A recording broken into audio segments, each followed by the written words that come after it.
रोशन चेहरा, जुल्फों का रंग सुनहरा, ये झील सी नीली आंखें। तो 80 साल का बुढ़ा मुस्कुरा रहा होगा कि मैं तो डूब के दफन हो चुका, अब तुम्हारी बारी है। तो 80 साल का बुढ़ा समझाता है उस 22 साल के लड़के को कि बेटा इस धोखे में मत पड़ना। तो वो दूसरा गाना गाता है, वो कहता है इनकी फितरत में है बेवफाई, जानती है ये सारी खुदाई, अच्छे अच्छों को देते हैं धोखा। दोनों के दो अलग अलग गाने होते हैं। 22 साल वाला ये चांद सा रोशन चेहरा, जुल्फों का रंग सुनहरा, ये झील सी नीली आंखें, कोई राज है इनमें गहरा, कोई राजवाज नहीं, तुमको लूट के भिखमंगा बना के सड़क पे छोड़ देंगी सब। सबसे बड़ा दान लोग कहते हैं कि ये दान समय दान है, जो पता ही नहीं चलता। ये जो बीत रहा है ये केवल समय नहीं है, ये आपकी जिंदगी का एक हिस्सा है जो ऐसे ही आप गंवा रहे हैं।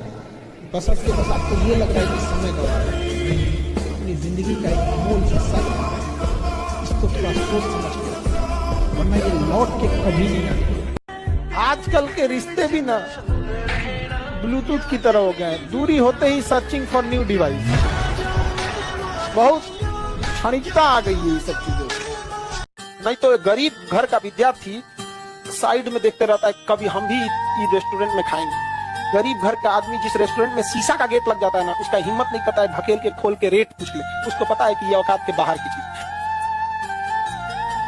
हमारा सपना बचपन से था फौज में जाने का, और हम उसके लिए एनडीए की तैयारी की है, एग्जाम दिए। हमारा मेडिकली फिट नहीं है, हाथ टेढ़ा होने की वजह से हमको छाट दिया गया। बात ये नहीं कि हम फौज के बगैर जी नहीं सकते, सवाल ये था कि बिना फौज हम जीना नहीं चाहते।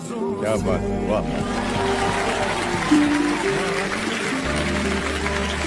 तो कभी कभी लगता था कि माँ बाप के लिए हम सबसे बड़े हैं, उनके लिए हम सबसे बढ़ के हैं, उनके लिए हमें कुछ ना कुछ तो करना होगा।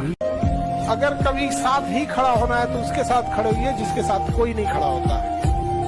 नहीं समझ में आया? मजा है हारी हुई बाजी खेलने में, नहीं समझे? जीती हुई बाजी में क्या जाता है। हम लोग का बचपन में मेरा सब एक बहुत बड़ा शौक था ना कि स्कूल ड्रेस में जो स्वेटर होता है ना, स्वेटर जो रेडीमेड स्वेटर होता है, बड़ा अच्छा बिनाई होता है, उसका वी गला होता है स्मूथ, और जो ऐसे हाथ से बिना जाता है ना, थोड़ा मोटा भद्दा टाइप का होता है। हम सोचते थे ना कि अगले साल हम भी बोलेंगे घर वालों को कि हमारे लिए भी वो वाला खरीद दीजिए जो वो वाला है। स्टूडेंट लाइफ खत्म हो गया। तो बड़ा उटपटांग समय होता है स्कूल। अच्छा उसमें जो वो पहन के आता, अच्छा उसमें एक सुपर अमीर होता था, ब्लेजर पहन के आता था। और एक बचपन में पता नहीं आप लोग, हम लोग का ना ऊंची बैगवा होता था ना, उसमें इस तरह से बंद करना होता था, इस तरह से। हमारा एक बहुत शौक था ना कि हम आई वाला बैग वाले जिसमें चेन होता है, नहीं देखते 4-5 लेयर का, ये सब वाला यहाँ पे लोग, हम लोग के घर में कभी मिला ही नहीं यहाँ पे वाला। उसी में ठूस ठूस के रखो, फंस गया तो उसमें क्लिप लगा के लाओ, फंस उठ जाता था। तो यहाँ पे तो बड़ा झमेला। आई वाला बैग जो आप लोग लेते हैं, ये वाला पुराना हो जाता था। स्कूल में ये भी लेके आता था। इस उम्र में आप जिस चीज से बहुत हंसते हैं ना, एक वक्त आएगा उन्हीं लम्हों को याद करके रोएंगे। अभी जिस चीज को लेके बहुत खुश होते हैं, यही सिलसिला चला तो 5 साल बाद उन्हीं लम्हों को देख के आप रोएंगे। और आज जिसके लिए आप आंसू बहाते हैं, अगर पढ़ लिख के कामयाब हो जाएंगे तो उन आंसुओं को याद करके हंसेंगे कि कितने बेवकूफ थे, किसके लिए आंसू बहा रहे थे। समझना? हीरे की काबिलियत रखते हो तो अंधेरे में चमका करो, हीरे की काबिलियत रखते हो तो अंधेरे में चमका करो, रोशनी में तो कांच भी चमका करते हैं।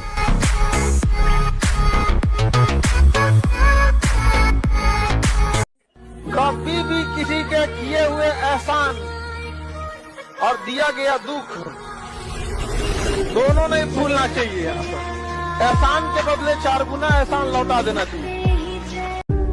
जो आदमी अपने दुश्मन को इस्तेमाल कर ले अपने लिए, उससे ज्यादा दिमाग किसके पास है? मेरी सनी देओल सी बाटी रे।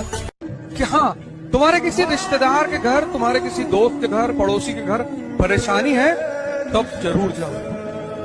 चाहे पढ़ाई का नुकसान हो, चाहे जिसका नुकसान हो, लेकिन तब जरूर जाओ। इंसानियत खत्म नहीं होनी चाहिए। मतलब तुम्हारा पड़ोस में कोई आदमी बीमार है, तुम्हारे दोस्त का पिता बीमार है, और तुमको 2 दिन उस पिता के साथ हॉस्पिटल रहना, एकदम रहो, कुछ नुकसान नहीं होता। इंसानियत खत्म नहीं होनी चाहिए, वो बरकरार रहनी चाहिए। हम लोग जब लूडो खेलते हैं ना तो उम्मीद करते हैं 6 आएगा, लेकिन एक भी आता है ना तो चलना पड़ता है। जिंदगी में भी यही होता है, उम्मीदें बहुत होती हैं, थोड़ा भी मिलता है तो चलना पड़ता है हम लोग को। कई बार आप देखिएगा ना लूडो में एकदम आखिरी में जाके आप कट जाते हैं, एकदम आखिरी वाले में भी। लेकिन क्या कीजिएगा, फिर से एक नई शुरुआत करनी पड़ती है इंसान को। जिंदगी में भी ऐसे ही होता है, कभी कभी एकदम मंजिल के पास जाने के बाद आदमी बिखर जाता है, लेकिन क्या होगा, जिंदगी रुकती तो नहीं है। फिर एक नया सवेरा होता है, फिर एक नई शुरू। मंदिर मस्जिद ऐसा जगह है जहाँ अमीर आदमी अंदर भीख मांगता है और गरीब इंसान बाहर। एक ऐसा जगह है जहाँ दोनों मांगता है आपको। हर इंसान को मुस्कुराते रहना चाहिए, ज्यादा ये नहीं देखना चाहिए कि कौन क्या कर रहा है। हमारा समाज ने तो माँ सीता को अग्नि परीक्षा में बैठा दिया था। सोचिए, उन्हें वनवास हुआ था तो उनकी क्या ही गलती थी, उतना लंबा वनवास काट के आई, उधर रावण की लंका जली, क्या सोच के आई होंगी अपने गांव वापस अपने घर पे कि अब हम घर में परिवार के साथ खुशहाली से जिएंगे। लेकिन जब लोगों ने भगवान को नहीं छोड़ा, सीता माँ को अग्नि परीक्षा में बैठा दिया, तो क्या लगता है ये समाज हमको, आपको या आपके अगल बगल वाले लोग को छोड़ेगा? सबसे दुनिया में घमंडी चीज है तो वक्त है। आप आज बर्बाद कीजिए, कल आपको बर्बाद कर देंगे। इससे ज्यादा कोई घमंड नहीं, एक एक का हिसाब लेता है। वक्त से ज्यादा निर्दयी कोई नहीं होता है। आप अगर 1 सेकंड भी गंवाए हैं तो 1 सेकंड का भी आपसे हिसाब लेगा। जितना गरीब आदमी होगा उतने उसके दुश्मन ज्यादा होंगे। तिवारी के घर गए ना, पानी नहीं पूछे, दिमाग जला थे उनके नाम सुन के। लो, अबे पानी नहीं पूछे तो खुद उठ के पी लिए होते। जितना छोटा आदमी है उतना अहंकार से भरा हुआ, उतने गुबार से भरा हुआ है। ये हमारे दुश्मन को, हमारा कोई दुश्मन है ही नहीं, समय है सर। आज भी शादी ब्याह लगाया जाता है तो लड़की का घर वाला ये नहीं देखता ये लड़का कैसा पैसा कितना कमा रहा है, अरे जमीन कितना, खेत कितना। लगता है कि इनकी बेटी एक बगीचे में उतरेंगी। लड़की की घर वाले लड़की के विवाह लड़का से थोड़े कराता है, पैसा से कराता है। लड़का के घर वाला लड़की कितनी पढ़ी है, संस्कारी है कि नहीं ना, सुंदर नकिया खड़ है कि नहीं, माथा कैसन है, जहाज उतारना है माथा पे, अरे माथवा के अंदरवा देख दिमाग कैसन है कि नहीं। यहाँ पे प्रेम जब राधा और कृष्ण का अधूरा रह गया तो इंसान किस डेगची के मसाला हो। जो इंसान महाभारत युद्ध जीता सकता है लेकिन प्रेम की लड़ाई में हार गया। ये दुनिया को दिखाना था कि कितना भी बड़े हो जाओगे, इस लड़ाई का उसूल ही अलग होता है कि अब की बाद हम ख्वाबों में मिलेंगे, जैसे सूखे हुए फूल किताबों में मिलेंगे।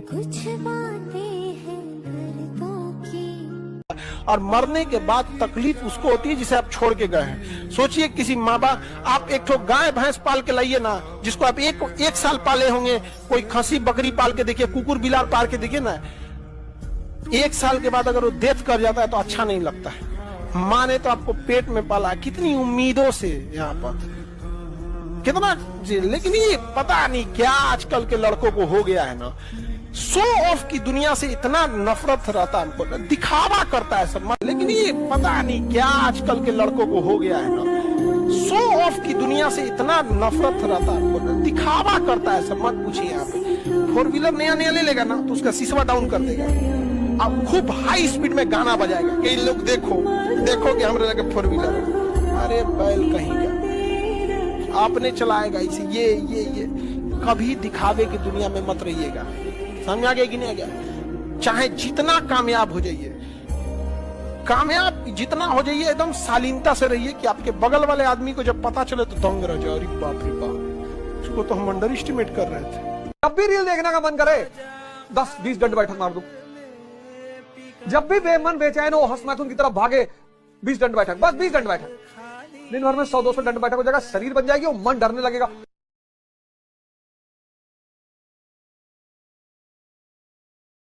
जिस तरह से बेटा आपकी सबसे अच्छी पढ़ाई हो, जिस भी परिस्थिति में हो पाए वो करो, जो तुम्हारे लिए बेस्ट हो वो करो। किसी की सुबह सुबह पढ़ाई अच्छी होती, किसी की देर रात पढ़ाई अच्छी होती। 6 घंटा पढ़ लिया बहुत अच्छा, नहीं, अब तो 6 घंटे से काम नहीं होने वाला है, अब तो झोंकना पड़ेगा 12 घंटे।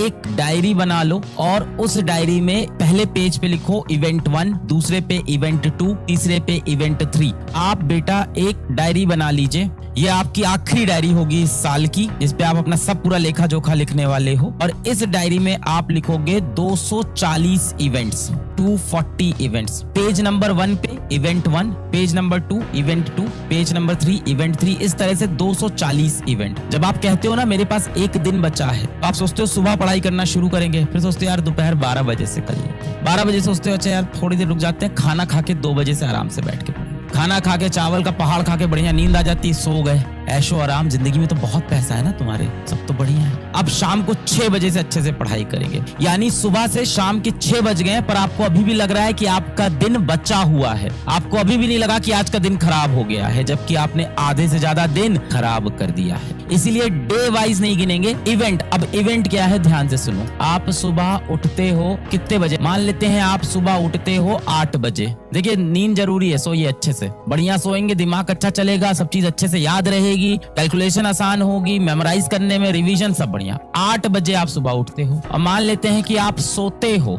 मैं मान लेता हूँ 12 बजे आप सो जाते हो, रात 12 बजे आप सो जाते हो। अब अपने हिसाब से देख लेना, 8 घंटे की नींद है। मैं ये बिल्कुल नहीं कहूंगा कि रात को आप 12 बजे सो के सुबह 8 बजे उठो, नहीं, आप रात को 2 बजे सो जाओ, सुबह 10 बजे उठ जाओ। आपको सुबह देर तक पढ़ने में मजा आता है, आप सुबह 4 बजे तक पढ़ाई करो, उसके बाद आप 12 बजे उठ जाओ। मैं इस चीज के बिल्कुल खिलाफ नहीं हूँ। जिस तरह से बेटा आपकी सबसे अच्छी पढ़ाई हो, जिस भी परिस्थिति में हो पाए वो करो, जो तुम्हारे लिए बेस्ट हो वो करो। हर इंसान अलग है, किसी की सुबह सुबह पढ़ाई अच्छी होती है, किसी की देर रात पढ़ाई अच्छी होती है। सबके घर का भाई माहौल अलग है, किसी के घर में सुबह सुबह उठते ही शोर होने लगता है ना, हड़कंप मच गया, पिताजी ऑफिस जा रहे हैं, तैयार हो रहे हैं, माताश्री सफाई कर रहे हैं, घर में 2-3 भाई बहन है, चीचो चीचो हो रहा है, उसकी रात में ही पढ़ाई होती है। 8 घंटे की नींद मैं आपको यहाँ पे दे रहा हूँ। अब